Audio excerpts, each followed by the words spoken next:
Baik, terima kasih Royal Crown Star Director Bapak Dwi Cahyadi atas pemaparannya yang luar biasa. Bapak Ibu teman sekalian, kita sekarang telah sampai pada puncak acara karena kita akan mendengarkan langsung sharing atau motivasi dari founder Success Before 30 dan mentor kita bersama semuanya, Bapak Chandra Putra Negara. Silakan Pak Chandra Putra Negara. Oke, baik. Selamat malam. Salam hebat luar biasa. Oke, senang sekali pada malam hari ini Anda sudah bisa mengikuti acara webinar yang begitu luar biasa yang tadi dibawakan oleh Pak Marlon Mondong, serta testimoni produk dari Pak B. Dan tadi ditutup dengan sebuah closing statement yang sangat luar biasa dari murid saya. Beliau murid saya yang paling setia sih, Pak Dwi Cahyadi Chandra, bergabung sebagai reseller di tahun 2003. Jadi hampir 18 tahun yang lalu kalau nggak salah. Dan selama 18 tahun, prestasi beliau sangat luar biasa hari ini ya. Omsetnya bisa mencapai, 1 tahun itu bisa mencapai puluhan miliar. Itu hebat sekali. Dan orangnya sangat humble. Beliau saat ini tinggal di Balikpapan. Dan tadi apa yang beliau sampaikan semuanya itu memang benar.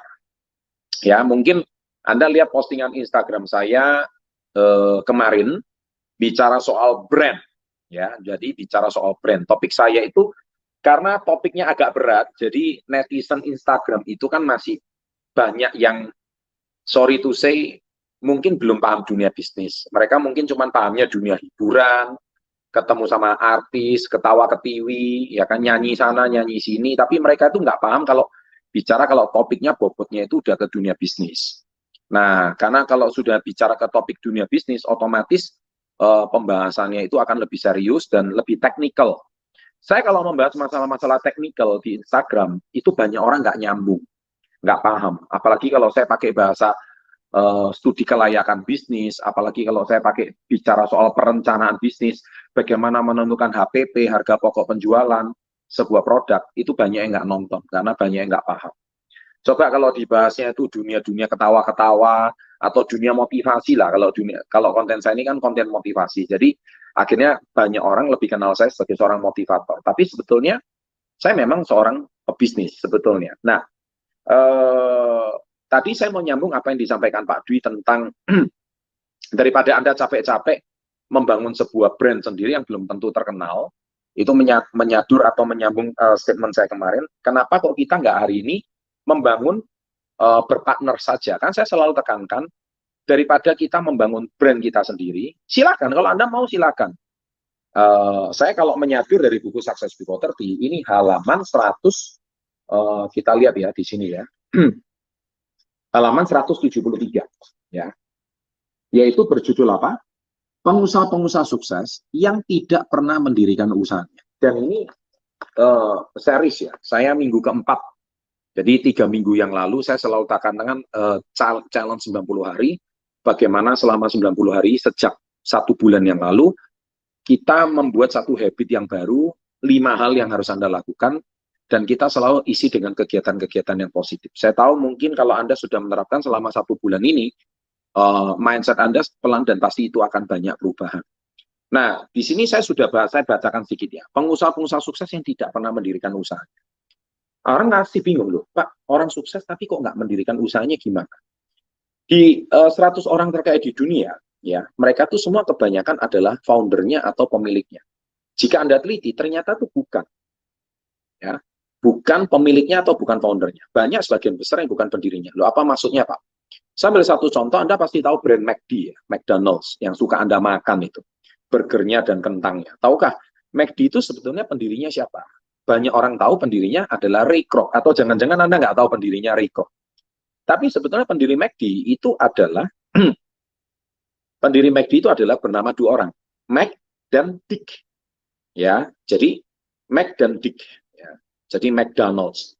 Tapi Mac dan Dick ini awalnya mereka yang punya brand McDonald, mereka yang asalnya mempatenkan merek McDonald itu sampai sekarang, seperti Anda lihat logo M dan ada badut gitu ya.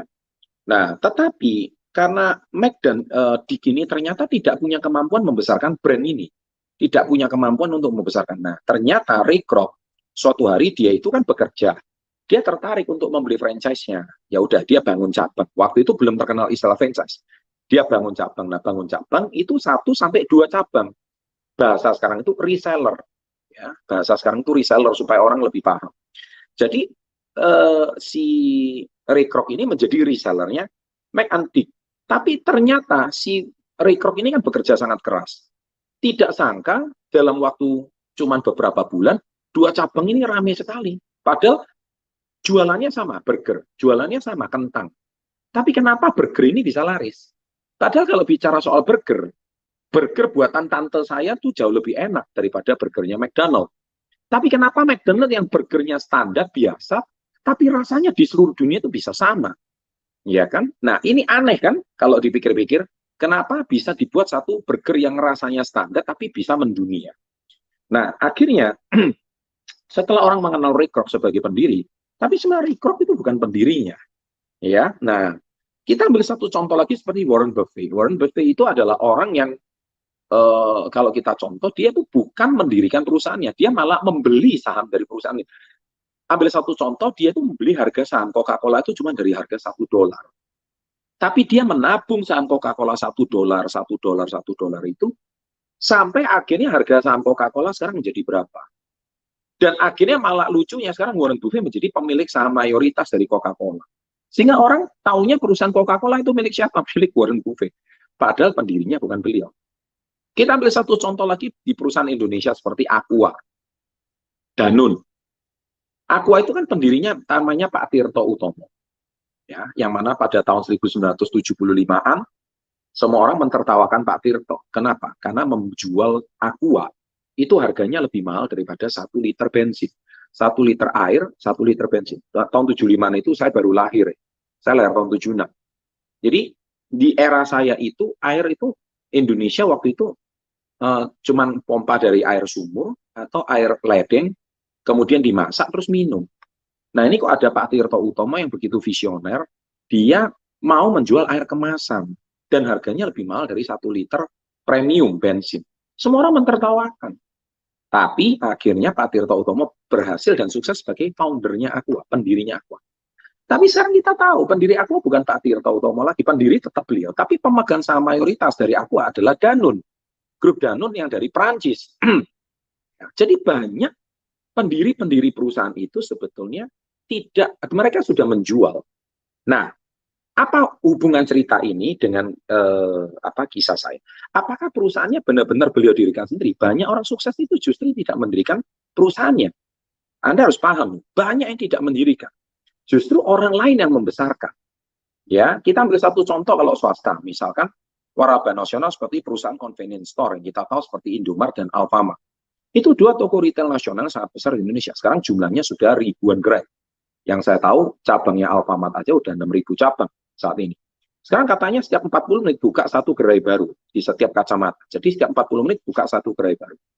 Yang Anda kenal sekarang adalah pemiliknya Alfamart dan Indomaret yang diekspos oleh media. Tapi tahukah Anda banyak pengusaha-pengusaha yang mana mereka tuh punya cabang Alfamart sampai 500 sampai 1.000 gerai. Tapi mereka nggak terekspos. Kalau tanpa mereka, saya rasa Alfamart juga nggak besar. Yang justru diekspos adalah pendiri, dan pendiri. Nah, ini hubungannya apa sama yang tadi disampaikan Pak Dwi tentang startup? Saya rasa anak-anak muda sekarang itu tergila-gila dengan namanya startup. Apalagi ada film startup yang baru-baru ini sangat heboh di Korea, yang mana Korea itu kan terkenalnya cuma drama Korea. Tapi sekarang barusan ada film startup yang menampilkan bintangnya namanya Han Ji Pyong, ya, yang bercerita tentang seorang CEO dan seorang mentor. Itu kisahnya hampir mirip dengan kita. Lagi-lagi kisah startup. Nah, startup itu apa sih? Sebuah brand baru yang dia kembangkan sukses. Tadi Pak Dwi sudah membahas tentang Gojek dan Tokopedia. Itu hampir sama. Tapi pertanyaan saya satu lagi. Yang diceritakan kan startup yang sukses.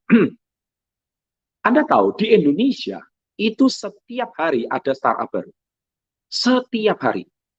Ya, saya dapat data dari kementerian, hampir setiap hari itu startup baru. Apalagi sekarang kemudahannya ada sosial media, apalagi sekarang ada platform, Anda tinggal membeli website, Anda tinggal kembangkan startup sendiri. Pertanyaan saya, yang Anda kenal cuma Gojek, Tokopedia. Tapi berapa banyak startup yang habis berdiri, terus nggak dikembangkan?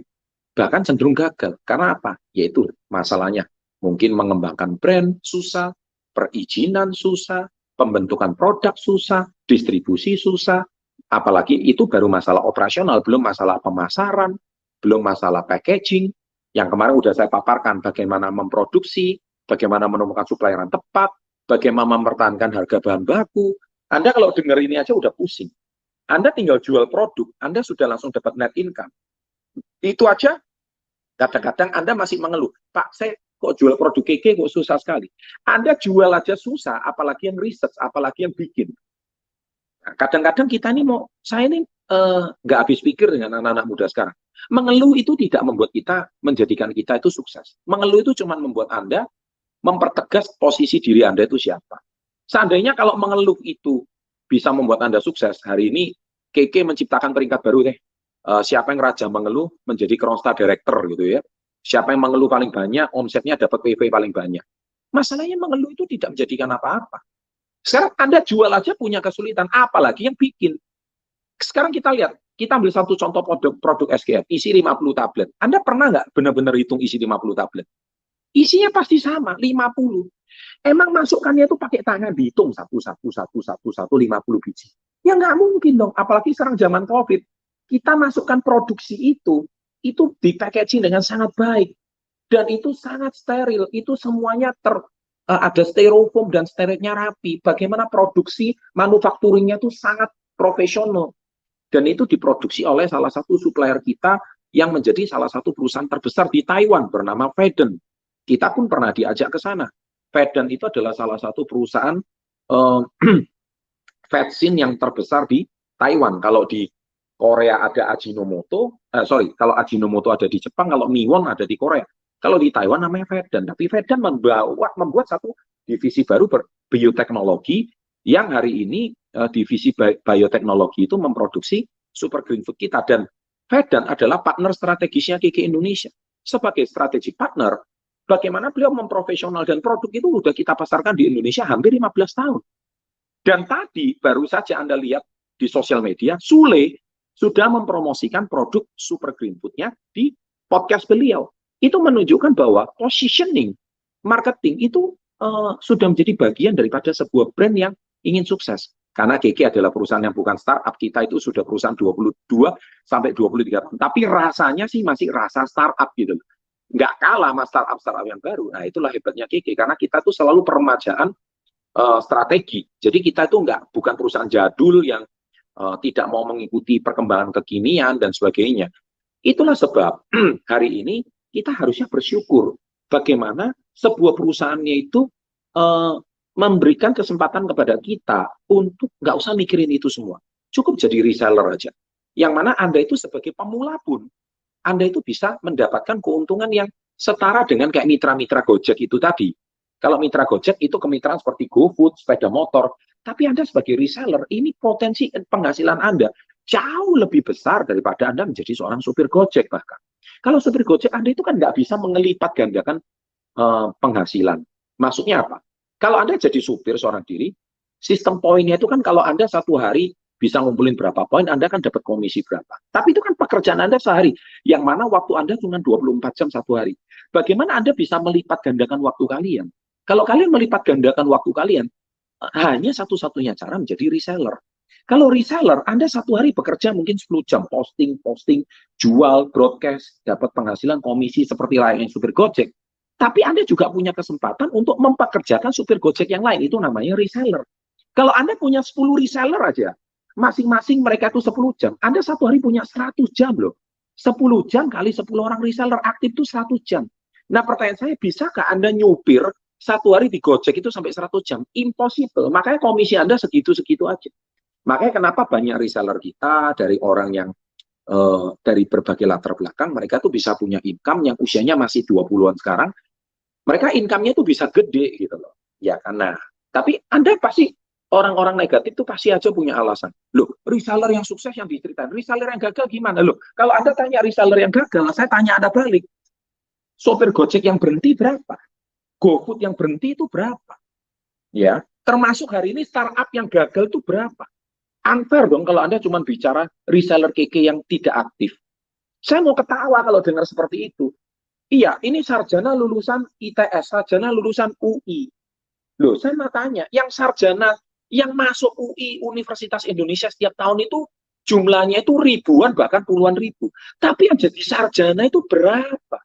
Yang jadi sarjana itu mungkin nggak sampai 20-30%-nya. Iya kan? Nah, itu sebuah angka. Nah, terus yang berhenti dan drop out dari UI gimana? Kan nggak masuk akal. Jadi kita itu nggak bisa cuma menceritakan reseller yang tidak aktif. Kita harus ceritakan yang berhasil. Kalau Anda ceritakan reseller yang tidak berhasil, maka semua sektor dan semua bidang juga ada orang yang tidak berhasil. Nah, ini kan lucu sekali. Makanya saya selalu tegaskan di sini bahwa kembali ke bisnis UMKM. Kalau UMKM Indonesia, bahkan saya berdebat juga sama Pak Sandiaga Uno masalah ini. Ya kan? Saya bicara tentang program OKOJ-nya beliau. OKOJ itu Pak, itu cuma memfasilitasi. Tapi sekali lagi, tidak membangkitkan sektor UMKM. Karena UMKM itu harus terpadu, Pak. Yaitu satu pintu, satu sektor, bicara hal yang sama, satu brand yang sama, mereka jual yang sama. Itu baru UMKM bisa maju. Nah, maksud saya UMKM itu adalah reseller. Gitu. Dan beliau bisa menerima pendapat saya. Tapi ketika beliau cerita gitu, nggak lama lagi diangkat jadi menteri. Makanya kalau jadi reseller ini Anda masih nggak berhasil, gimana Anda mau bangun bisnis gede? Gimana Anda mau bangun brand? Itu sudah jelas nggak mungkin. Karena apa? Di sini brand sudah ada, dibangunkan. Endorse artisnya pun papan atas. Bahkan beliau juga pemakai, Sule lagi. Anda nggak usah bayar Sule lah. Mampu nggak Anda bayar Sule? Jujur aja, nggak usah Sule lah, Suli aja lah. Siapa sih Suli itu? Iya kan? Mungkin Anda belum mampu bayar, mohon maaf. Gitu loh. Karena apa? Karena itu artisnya pun artis nasional. Iya kan? Kita nggak main-main. Andre Taulani contohnya. Ya, besok saya juga mau ini saya lagi di Jakarta. Besok saya lagi mau ketemu artis papan atas lagi, tapi saya masih rahasiakan. Nanti lihat aja di Instagram saya. Ya kan? Pokoknya heboh lah. Dan nanti minggu depan itu ada gerakan yang sangat heboh lagi. Tenang aja. Minggu depan, bulan depan Juli lebih heboh lagi. Tunggu aja. Intinya kalau Anda saat ini tidak bergabung jadi reseller, ya menurut saya Anda masih bersikukuh dengan startup. Ya monggo silakan. Makanya saya tulis di sini. Anda hari ini saya nggak mau gabung direct selling, saya nggak mau jadi reseller, saya mau bangun brand saya sendiri. Saya nulis di sini. Di sini saya akan nulis, oh jadi Anda mau bangun brand Anda sendiri, silakan. Contohnya, saya founder tokosepeda.com. Ya, saya mau tanya, kamu pernah dengar nggak tokosepeda.com? Saya juga baru kali ini dengar. Atau jeruklimau.com. Ya, saya tulis di sini, halaman 175, jeruklimau.com. Emang siapa yang tahu jeruklimau.com? Nggak ada yang tahu. Anda bersikukuh, saya foundernya jeruklimau.com. Keren sih, Anda memang jadi CEO. Apa susahnya beli website? Website harganya, beli domain itu harganya, kalau Anda selamatkan jeruklimau.com, domainnya aja mungkin cuma 200.000. Anda beli hostingnya, mungkin dengan hostinger cuma 750.000. Tapi pertanyaan saya sekarang satu, siapa yang tahu brand Anda? Siapa yang tahu jualan Anda? Siapa yang pakai produk Anda? Siapa artis papan atas mempromosikan produk Anda? Hari ini kalau Anda tidak bersyukur sebagai reseller keke, omong kosong, Anda hari ini mau cerita sebagai membangun brand produk yang lain. Nah, jadi saya bukan menyurutkan ya semangat Anda untuk hari ini mempunyai idealisme untuk membangun startup. Karena saya tahu sekarang pemerintah memang menggalakkan UMKM dan startup. Tapi sekali lagi itu tidak mudah. Kenapa? Startup itu juga perlu mentor. Setiap orang itu perlu mentor. Kalau Anda hari ini nggak punya mentor yang involved atau terlibat atau expert di bidang tersebut, saya rasa juga nggak mungkin. Nah, sedangkan hanya satu-satunya tempat menurut saya yang mentornya disediakan secara gratis, kendaraannya menjual produk yang sama, kemudian punya mindset yang sama, dan didukung dengan media Success Before 30 yang hari ini sudah menyentuh 3,4 juta subscriber, tambah SB30 Health, tambah semua konten TikTok kami, semua platform sosial media kita, Teknobi dan sebagainya, kita hampir menyentuh 10 juta follower di semua platform sosial media kita. Anda didukung dengan media yang besar 10 juta follower. Sekarang saya tanya balik, boleh di Anda bangun startup? Boleh, silakan. Pertanyaan saya sekarang satu, titik distribusinya sudah berapa? Kantor cabangnya sudah berapa? Produknya itu sudah teruji nggak? Kemudian media pendukungnya siapa? Atau jangan-jangan Anda kerja seorang diri? Kalau Anda kerja seorang diri dan Anda masih bersikukuh, ini Kentara masih anak muda, semangatnya masih tinggi. Berarti Anda itu cuma work hard, tapi nggak work smart. Kalau saya, Pak, saya lebih pilih work smart. Saya lebih baik, Pak, daripada saya berdarah-darah membangun brand, Pak. KK bisa sampai hari ini itu udah 22 tahun, menuju tahun ke-23. Itu baru bisa punya permodalan yang kuat, bisa bisa bekerja sama dengan artis nasional yang topnya luar biasa seperti Sule, Andre. Nah, itu baru bisa. Itu baru kelasnya perusahaan kayak KK. Nah, sedangkan Anda, saya bukannya hari ini mengecilkan mimpi kalian, tapi kalau saya, lebih baik saya bekerja dengan yang perusahaan yang brandnya jelas, sudah level 5, kuat, sektornya kuat, apalagi sekarang produknya dibutuhkan di saat pandemi, kita tinggal jos, mati-matian jadi resellernya, omsetnya ditingkatkan. Saya yakin kecepatannya itu jauh lebih cepat daripada Anda bangun brand sendiri. Ngapain hari ini kita capek-capek, berdarah-darah membangun brand kita sendiri, dan akhirnya ujung-ujungnya Anda itu lelah sendiri. Iya kan? Akhirnya capek-capek, akhirnya jangan-jangan nanti perusahaanmu kita akuisisi nanti. Kita beli nanti perusahaannya. Jangan idealis begitulah anak-anak muda. Kadang-kadang anak-anak muda itu idealis, tapi ininya nggak jalan gitu loh. Work smart-nya nggak jalan. Makanya lebih baik, ya, saya sih daripada banyak orang tanya gini sama saya, Pak Chan nggak bangun warung kopi? Kan sekarang lagi ngetren kopi. Kalau saya ditanya gitu, jawaban saya cuma satu. Ngapain saya bangun kedai kafe saya sendiri? Lebih baik saya bangun Starbucks. Saya beli sahamnya Starbucks, sama aja. Saya kalau perlu beli 1 juta lotnya Starbucks, ya kan? Itu sudah jelas kalau di Indonesia tuh PT Mitra Adi Perkasa, TBK, itu brand Starbucks ada di dalam beliau. Mending saya beli sahamnya. Saya juga ikut memilikinya tanpa saya harus pusing menggaji karyawannya, mengatur sistem kerja masuknya, mengatur bagaimana kopi ini berapa biji, takarannya berapa, rahasia dapurnya seperti apa, kemudian kok baunya bisa wangi seperti apa, nggak usah pusing. Ngapain? Saya langsung beli aja saham perusahaan besar itu. Itu kalau kita itu hari ini punya sebuah brand. Ya, jadi paham ya, sahabat entrepreneur ya, kita paham ya. Oleh sebab itu, saya ingin mengajak Anda itu untuk mulai rajin-rajin baca buku. Ya, salah satunya Success Before 30. Di sini itu studi kasusnya udah banyak.